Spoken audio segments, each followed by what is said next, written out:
各位聽眾，大家好。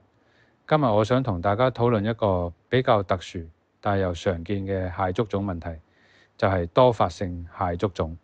大家可能知道，蟹足腫嘅常見部位包括胸部、背部、膊頭、手臂等嘅，可能會引發痕癢同痛楚。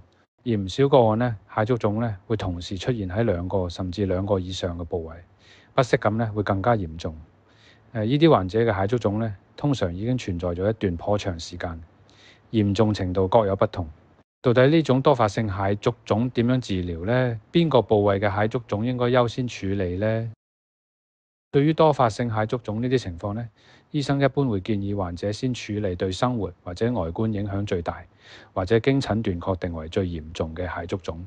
畢竟治療蟹足腫嘅目的係要控制病情，從而減少對患者生活嘅困擾。事實上，蟹足腫雖然屬於良性疾病，但係佢嘅痕痛症狀就令患者苦不堪言。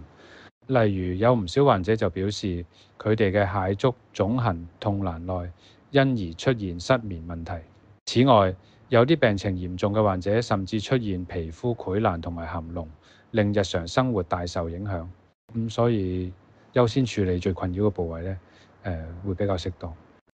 喺處理最困擾、最嚴重嘅蟹足腫嘅同時，相對輕微嘅蟹足腫亦都唔應該置之不理。早期蟹足腫會隨住時間而變得嚴重，所以應該及早治療，否則治療將會更為複雜，康復之路亦都會更為漫長。